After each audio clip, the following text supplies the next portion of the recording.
అంతకుముందు 2 పడక గదుల ఇళ్ల పథకాన్ని పారదర్శకంగా అమలు చేయాలని విపక్షాలు ప్రభుత్వానికి సూచించాయి. టెండర్ల ప్రక్రియ వేగవంతం చేయాలని కోరాయి. 2.5 ఏళ్లు గడుస్తున్నా ఇంకా ప్రారంభ దశలోనే ఉన్నాయని కాంగ్రెస్ శాసనసభ్యురాలు డీకే అరుణ విమర్శించారు. నరసన్నపేటలో నిర్మించినట్లే అన్ని చోట్ల పూర్తి చేయాలని ప్రజలు ఎదురు చూస్తున్నారని ఆమె తెలిపారు. గడిచిన 2.5 ఏళ్లలో ప్రభుత్వం కేవలం 1200 ఇళ్లు మాత్రమే నిర్మించిందని భాజపా ఎమ్మెల్యే లక్ష్మణ్ ఆరోపించారు.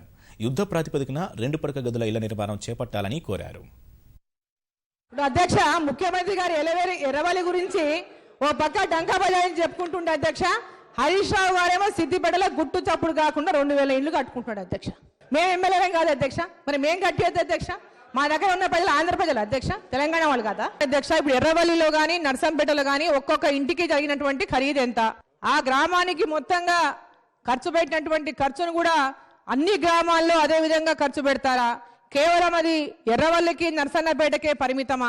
ఈ యొక్క విధానం చెప్పాల్సినటువంటి అవసరం ఉందని నేను కోరుతా ఉన్నాను అధ్యక్ష. ఒక పక్క ముఖ్యమంత్రి గారు, ఒక పక్క ఇరిగేషన్ శాఖ మంత్రి గారు, ఒక పక్క కేటీఆర్ గారు వారి నియోజకవర్గాలకే మొత్తం ఈరోజు అభివృద్ధి అంతా తీసుకుపోయే పరిస్థితుంటే మరి మా ఎమ్మెల్యేల పరిస్థితి ఏందని చెప్పి ఈ సందర్భంగా నేను ప్రశ్నిస్తా ఉన్నాను అధ్యక్ష. దాదాపు 10,80,000 మంది 2 పడకల గదుల ఇళ్ల కోసం దరఖాస్తులు పెట్టుకున్నట్టుగా ఈరోజు స్పష్టంగా మనకు సమాచారం ఉంది. మరి ఈ దిశలో రాష్ట్ర ప్రభుత్వము 2,60,000 మందికి, హైదరాబాద్లో ఏకంగా 1,00,000 మందికి, మిగతా గ్రామాల్లో కూడా మరి 1,60,000 చిలుకు ఇల్లు నిర్మాణం చేస్తామని వారు స్పష్టంగా హామీ ఇవ్వడం జరిగింది. దాదాపు 9,000 చిలుకు ఇల్లు నిర్మాణంలో ఉన్నాయని, 14,000 చిలుకు టెండర్ ప్రాసెస్లో ఉన్నదని వారు చెప్పడం జరిగింది.